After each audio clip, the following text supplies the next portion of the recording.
Welcome to Welling for your spiritual health and growth. 3 ladies were picking up a menu at a restaurant, and each of them put on glasses. The first lady said, "I really only need mine for close reading." The second one remarked, "I only use mine when the light is bad."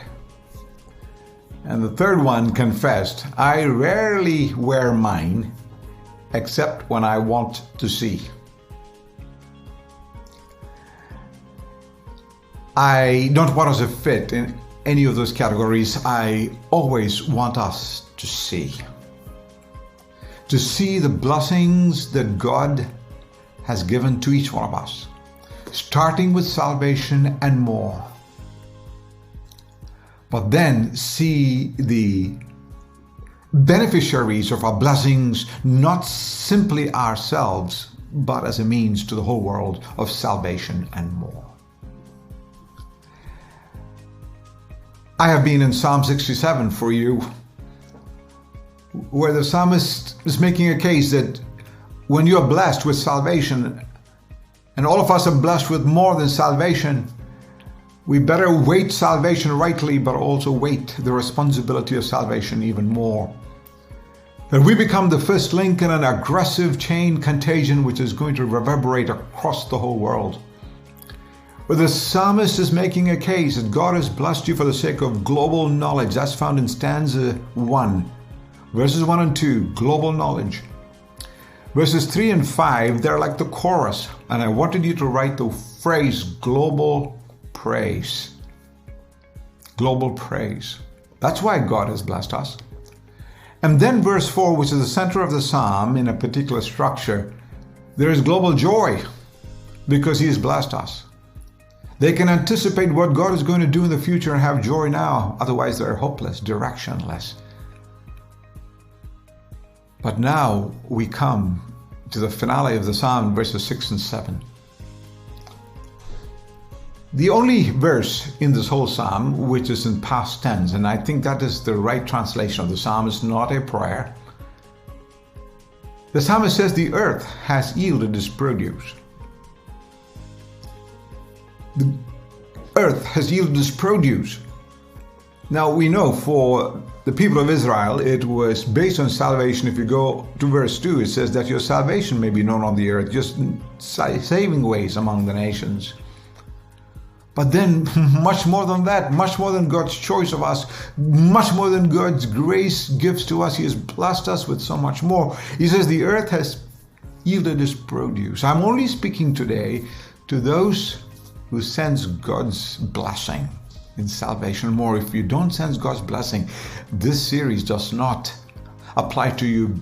But if you sense God's blessing, it's blessing beyond, blessed beyond. The earth has yielded its produce. God our God blesses us. Verse 7. God our God blesses us. Why? For us to keep all the blessing to ourselves, like the man who prayed, "God bless me and my wife, my son and his wife, us four and no more." No. It is God blesses us. Look at the great climactic end to verse 7, that all the ends of the earth may fear Him. Put the words global worship. That all the ends of the earth may fear Him. Global worship is redundancy. He could have just said the ends of the earth. That would have taken care of the ends of the earth. Actually, wherever we are is an end of the earth. Even the most remote part in which we inhabit or visit is the end of the earth. But the psalmist wants to be sure that all the ends of the earth is what we see.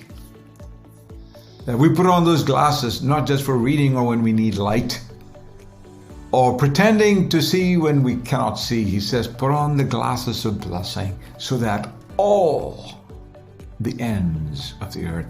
These are global words. It's the phrase, the end of the earth, which the Lord Jesus picked up in Acts 1:8, when he was headed into heaven to orchestrate his mission, after claiming that all authority was given to him in the heavens and the earth. And when he gave us his final commission to make disciples of all nations by going and baptizing and teaching them to obey. When he claimed that his presence will be us till the end of time, till all the ends of the earth will have knowledge of him. He says, you will be my witnesses,